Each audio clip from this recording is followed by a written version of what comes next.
Regresamos al Noticero en esta edición número 81 y ya tenemos en línea del otro lado a Ángela Belandia, nuestra querida periodista de la Casa de Punto Cero, que en este caso nos va a contar justamente porque fue integrante de una comisión de derechos humanos enviada por AMUNRA, una organización que también realiza uno de los programas de la grilla de Punto Cero, Trinchera Migrante. Ella también es conductora de Latinoamérica. Y bueno, sufrieron presiones, padecieron unos momentos, la verdad que más que desagradables y no correspondidos justamente en el Paraguay, a través de esta comisión enviada para esclarecer también y buscar la verdad sobre la desaparición de Lichita. Así que todo lo que necesites contarnos, Angie, el mic como siempre está abierto. Bueno, Diego, la verdad que primero que nada, darte las gracias por este espacio que nos brindas para contar pues lo que sucedió y también el contexto en el que se hace esta campaña de búsqueda internacional, pero también porque desde el medio accionaron de manera urgente y rápida a nuestro pedido de auxilio. Creo que en eso los medios de comunicación tienen mucho que ver para proteger a estas comisiones de derechos humanos que se movilizan no solamente a Paraguay, sino a muchísimos destinos acá en Latinoamérica en busca de la verdad, ¿no? Porque a eso íbamos a buscar la verdad, a exigir justicia y a repudiar el silencio con el que el Estado paraguayo aún mantiene el caso de Lichita, un caso de verdad que hace 2 años nos tiene en vilo y nos tiene, lo digo por no solamente personalmente, sino también desde nuestra asociación AMUNRA, que vela de alguna manera por todos los migrantes y también sus familias, y este caso en realidad nos toca porque toca a las infancias, ¿no? Lichita es solamente una figura, pero somos todas Lichita, ¿no? Esta niña que está desaparecida hace 2 años en un contexto muy turbio, muy digamos, injusto, ¿no? En donde las niñeces son castigadas y justamente ella es testiga de la muerte de sus 2 primas de 11 años y herida sale huyendo para poder escapar y desde ese momento no se tiene ningún dato sobre Lichita, ¿no? Así que nosotros en esta campaña internacional y en esta quinta delegación que viajó a Paraguay, fuimos a exigir de alguna manera que el caso se siga teniendo en cuenta, que se visibilice, que no se pierda el rastro de en dónde está Lichita, esta campaña que comenzó justamente en el mismo instante en el que no solamente son dadas de baja estas 2 niñas y presentadas como falsos positivos en el Paraguay mediante los medios de comunicación, ¿no? Una figura horrible y horrorosa que aparece en Colombia, en mi país, y que amenaza con extenderse, y es también el llamado de esta comisión a que no se repita esta historia y que se tenga en cuenta que en realidad no eran guerrilleras, eran niñas, eran unas niñas que estaban refugiadas acá, que son además argentinas y que de manera horrenda fueron asesinadas delante de Lichita y fueron presentadas como falsos positivos allá en el Paraguay como guerrilleras. Así que de esta manera sabemos que Lichita huye para salvarse, pero no sabemos en este momento en dónde está. Así que esta comisión y las 4 que viajaron anteriormente han encontrado pistas que hacen indicios seguramente que algunas comunidades campesinas e indígenas pueden tener rastros de dónde está Lichita o hacia qué lugar pudieron habérsela llevado. Pues justamente el 30 de noviembre, al cumplirse los 2 años de la desaparición forzada pues de esta niña paraguaya, migrante en Argentina, además que no solamente corresponde al nombre de Lichita, sino también al anónimo de su madre, Carmen Elizabeth Oviedo Villalba, testigo pues del asesinato, como les cuento, de estas 2 niñas que son sus primas, que son argentinas de 11 años de edad, que justamente fue durante un operativo de la Fuerza de Tarea Conjunta del Paraguay. Luego de esto, Carmen Villalba, la madre de Lichita, justamente se encuentra retenida ilegalmente desde hace 1 año y medio en Paraguay, cuando Carmen en realidad ya cumplió la totalidad de su condena el pasado 26 de julio del 2021 y actualmente la familia Villalba se halla con refugio político en Argentina. Esto es muy importante decirlo porque este es uno de los mecanismos que se utiliza para reprender al pueblo, ¿no? Vamos contra las infancias, vamos contra toda la familia de esta persona que es presa política y que se encuentra todavía recluida allí en la cárcel del Buen Pastor en el Paraguay y que fue una pieza fundamental en nuestra campaña de derechos humanos que viajó allí, de esta comisión, porque ella nos recibió y además junto con sus compañeras del penal cocinaron para nosotros unas viandas para que pudiéramos tener esa alimentación cuando llegamos allá al Paraguay, después de casi 1.400 kilómetros de recorrido, de viaje, en donde solamente estuvimos 10 horas en el lugar, 10 horas ahí en Asunción, a sabiendas que Asunción podría protegernos aún más, y no como pasó en la cuarta delegación, en donde ellos se movilizaron más hacia el norte del país y tuvieron de verdad que muchísima hostilidad por parte de las fuerzas militares, porque allí operan otro tipo de contingentes y en la capital, digamos que en Asunción, es únicamente la policía la que tiene jurisdicción, ¿no? Por eso también la inteligencia de la comisión de llegar a Asunción y no a otro lugar del Paraguay. Así que en estas instancias estuvimos allí por lo menos 10 horas, únicamente. Tuvimos protocolos de seguridad, sabíamos que era un terreno hostil, que no éramos bienvenidos, desde el primer instante nos dimos cuenta. Sabemos que por todos los motivos y por todos los objetivos que llevaba en agenda esta comisión, íbamos a ser observados por el Estado, íbamos a ser observados por estas fuerzas de tarea conjunta y también por la policía, así que tuvimos todas las precauciones. Sin embargo, nuestro mayor miedo se hizo latente cuando fuimos retenidos, perseguidos además desde el primer instante en el que entramos al Paraguay. Se nos trató de manera muy hostil en la frontera, luego nos dimos cuenta que estábamos siendo perseguidos por patrullas que no tenían patente, algo que la verdad que nos causó muchísimo terror. Yo personalmente recordé a los 43 estudiantes de Ayotzinapa y se me erizaba la piel. Debo decir que yo personalmente es la primera vez que voy a un tipo de actividad como esta con mi asociación, a la cual le doy las gracias por confiar en mi trabajo. Y tuve miedo, sí, tuve miedo. Los compañeros son muy valientes, tuvieron todos los protocolos, todos los recaudos necesarios, hicimos todo para que en realidad no se nos tratara de manera hostil, ya que nosotros habíamos avisado a Cancillería y habíamos enviado varias cartas avisando que nosotros éramos una comisión de derechos humanos que se movilizaba hasta Paraguay con esta campaña internacional en la cual además iban integrantes de varias asociaciones, de varias organizaciones que también son de derechos humanos acá en Argentina y también algunos movimientos políticos y sociales. Sin embargo, pues nada, recibimos hostilidad, nos preguntaron de dónde éramos, como haciendo caso omiso pues a todas estas señales, con todas estas señales y todos estos avisos que ya habíamos dado para nuestra llegada.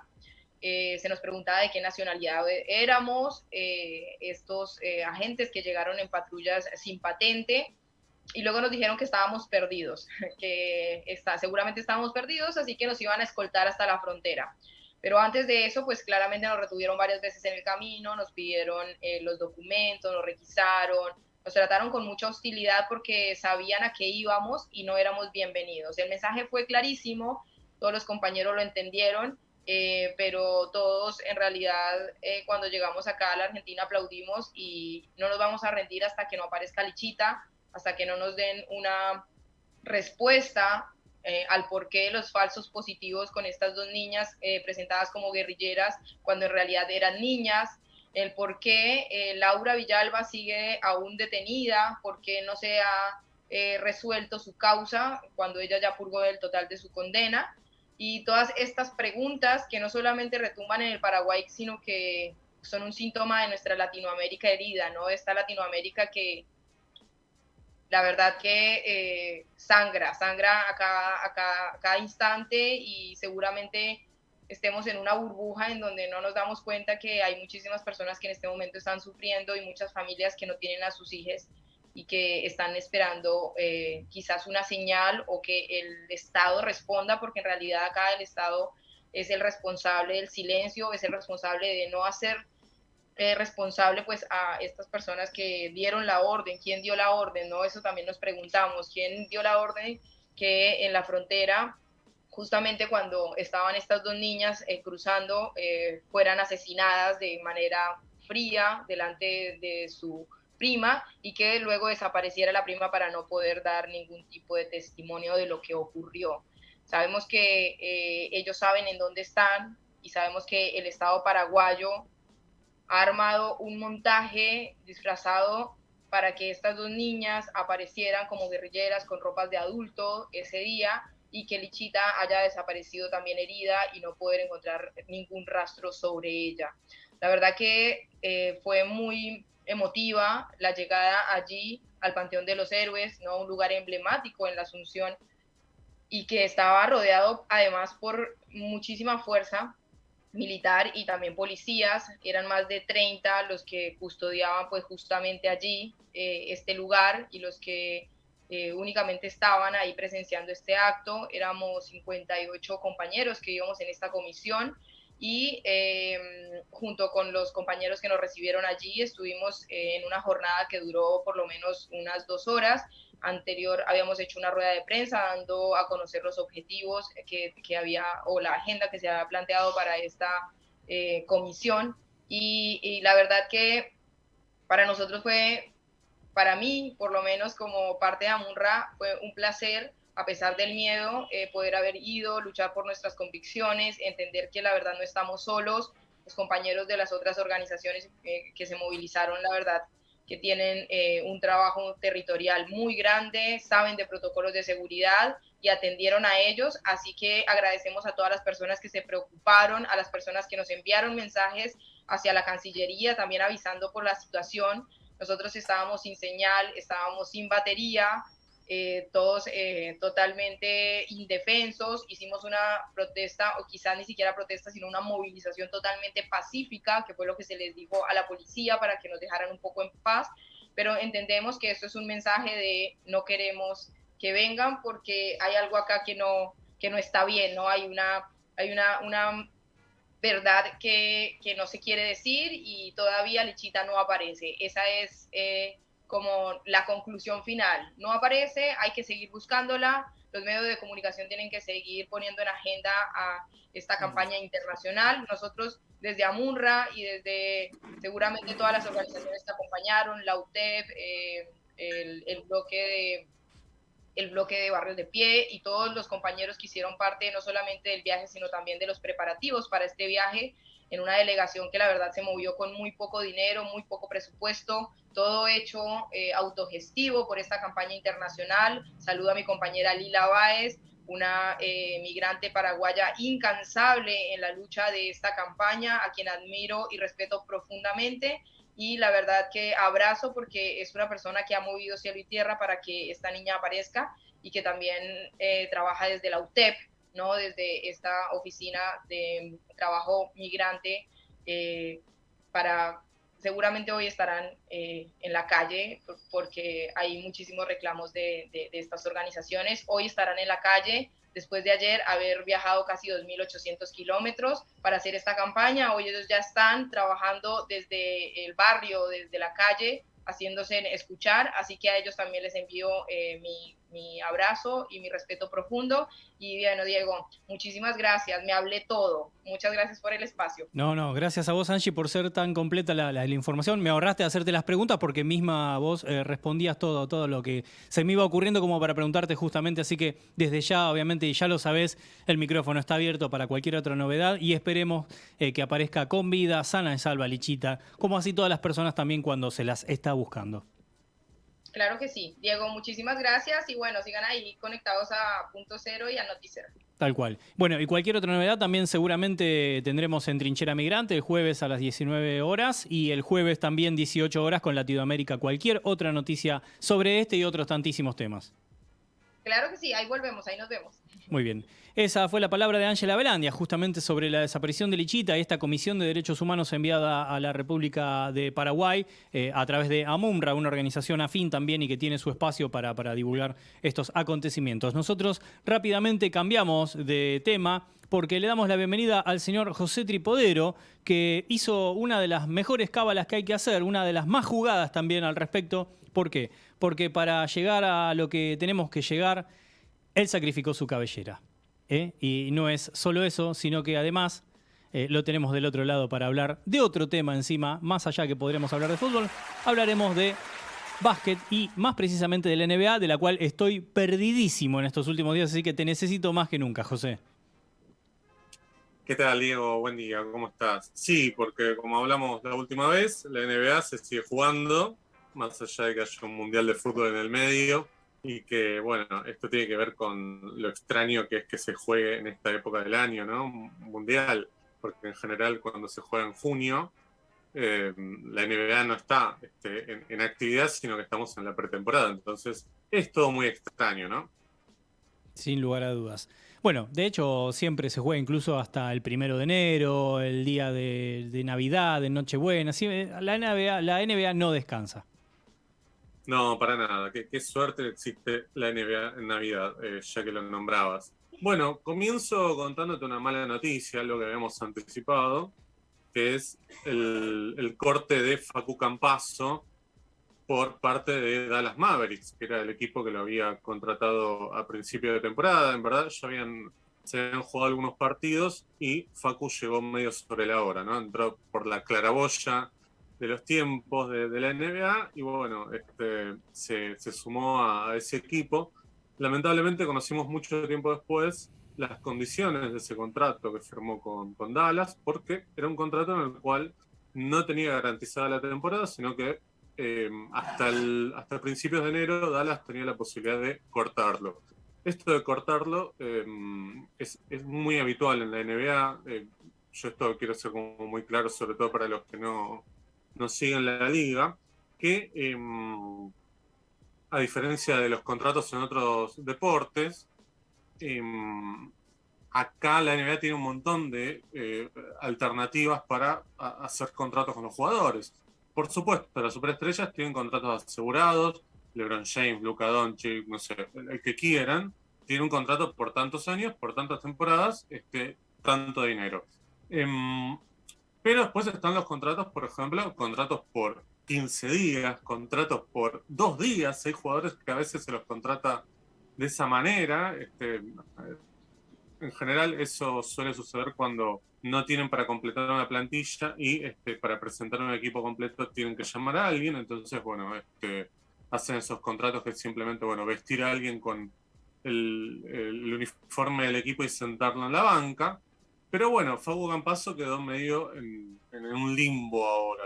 Eso es lo malo, porque además tiene otro asterisco esto de los contratos no garantizados, que una vez que se lo corta al jugador, esto de corta no es literal, chicos, para que alguno por ahí escucha, sino que es en sentido figurado. Cuando se los corta a los jugadores a las 48 horas, si nadie lo contrata, ninguna franquicia lo contrata, queda como agente libre. Entonces, Facu Campazzo ahora para la NBA es un agente libre y veremos qué es lo que sucede. Yo la verdad es que creo que no tiene muchas chances de poder ser contratado por otra franquicia, ya que llegó a Dallas prácticamente como única opción que tuvo y tuvo mucho tiempo en la pretemporada como para poder haber firmado con otra franquicia. Pero bueno, lamentablemente Facu Campazzo ya no viste ninguna casaca en la NBA. Hay que decir también, quizás mucha gente no lo sabe, que Facu Campazzo prácticamente hipotecó su vida económica en la NBA porque tuvo que pagar gran parte de lo que era la cláusula de rescisión con el Madrid. Una parte la pagó Denver, otra parte la está pagando él en cuotas. Esto hay que decirlo, y tampoco es que el contrato que le había hecho Denver era un contrato que lo salvaba de por vida. Esto también hay que saberlo. A veces cuando se escuchan que grandes estrellas cobran millones y millones de dólares, hay un espectro muy amplio con muchos otros jugadores que cobran un sueldo como para poder sobrevivir, sobre todo para lo que es el estilo de vida de Estados Unidos, ¿no? Sí, bueno, metiéndonos de lleno en los resultados deportivos, ¿qué podemos simplificar, resumir para tener un poquito de noción de cómo está todo? Bueno, tuvimos una semana muy agitada. Te voy a nombrar 2 equipos que estuvieron en ascenso durante estos últimos días. Por el lado de la Conferencia del Este, levantó muchísimo Brooklyn Nets. Muy a mi pesar, como me están viendo, tengo la camiseta del equipo contrario. pero Brooklyn la verdad es que levantó muchísimo de la mano de Kevin Durant, que ya es amo y señor de esa franquicia. Está llevando al equipo verdaderamente a lograr muy buenos partidos.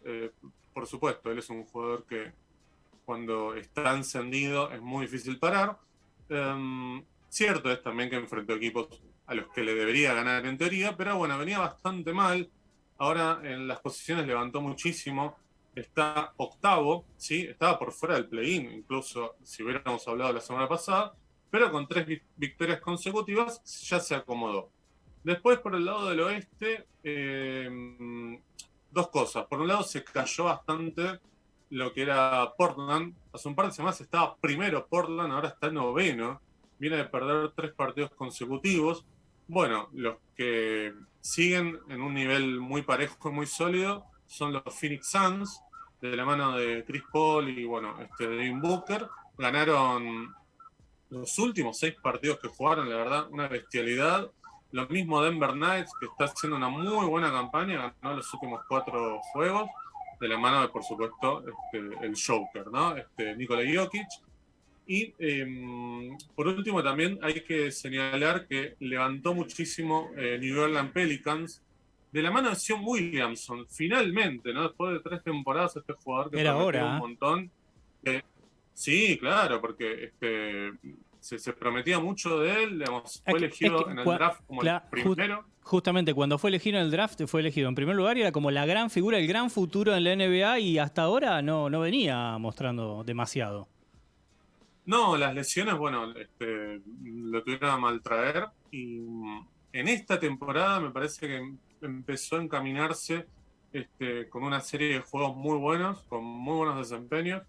Y bueno, Pelicans está ahí, está con un muy buen número, 13 partidos ganados, 8 perdidos. La verdad es que es extraño ver a los Pelicans ahí tan alto en la tabla. Se cayeron un poquito los Memphis Grizzlies, perdieron un partido hace un par de días. Otro equipo que también, bueno, además de Portland, que yo dije que se cayó bastante, viene también en caída libre Mavericks. Dallas Mavericks, nos ponemos un poquito contentos. Porque, sí, bueno, ahora les deseamos lo peor. Sí, le deseamos lo peor. A él, a Jason Kidd, además que bueno, es un violento, pueden ir a fijarse. Pongan violencia de género Jason Kidd en Google y van a encontrar cosas muy espantosas. Así que bueno, a Dallas Mavericks le deseamos lo peor, por supuesto, acá siempre con la camiseta de San Antonio Spurs, ¿no? Bueno, ponele. No, bueno, pero San Antonio por Manu Ginobili tenemos ahí un cariño más allá. Tenemos la camiseta de Manu, no la de San Antonio. Bueno, pero yo la verdad... Por defecto, era como si Facu Campazzo está en Denver o en Dallas, bueno, tenemos la camiseta de Campazzo que esté en Denver o en Dallas. Si se van, lo peor. Y más como se fue. Por supuesto, se fue mal. Un tuit y gracias fue.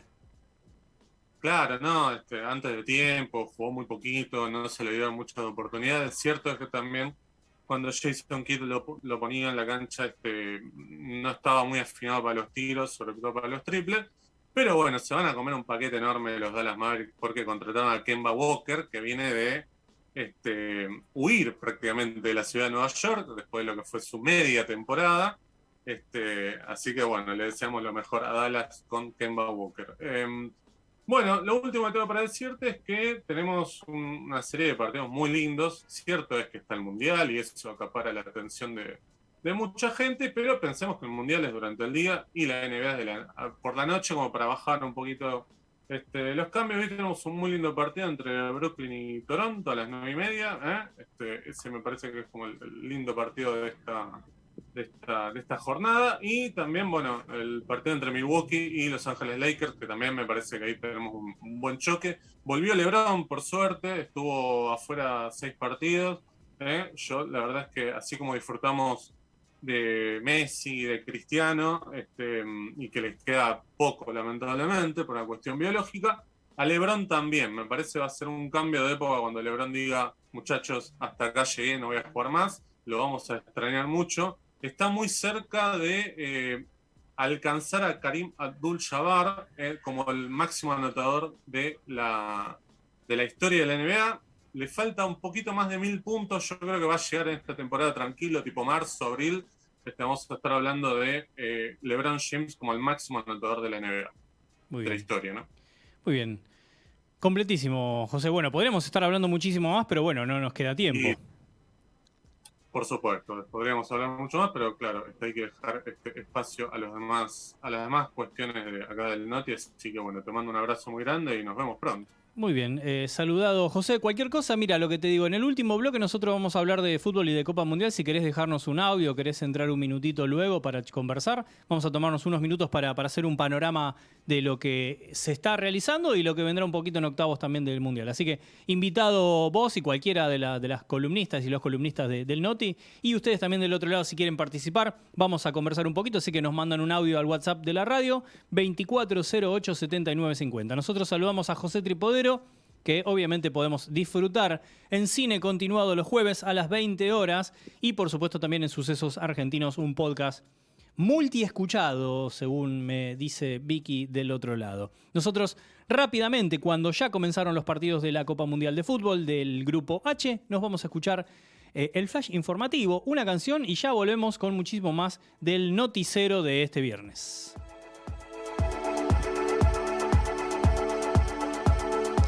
Una para docentes. El gobierno nacional y los 5 gremios federales alcanzaron un acuerdo para aumentar 114% los sueldos de las y los docentes. La actualización será en 3 tramos desde diciembre hasta febrero próximo. Si pasa, paga. El valor del peaje en la autopista Buenos Aires-La Plata y Autovía 2 se incrementó luego de una audiencia pública. A partir de ahora cuestan 200 pesos y 260 en hora pico a la altura de Hudson. 20 años después. Este viernes se conocerá el fallo por la muerte de María Marta García Belsunce. El Tribunal Oral en lo Criminal 4 de San Isidro lo anunciará por YouTube.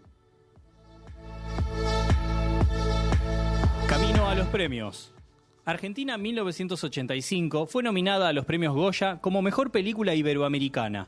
Las estatuillas se entregan el próximo 11 de febrero en Sevilla, España. El equipo, mañana. En conferencia de prensa, el entrenador de la selección argentina, Lionel Scaloni, anunció que dará a conocer el 11 inicial este sábado. Argentina juega en Qatar ante Australia por octavos de final de la Copa Mundial de Fútbol a las 16 horas.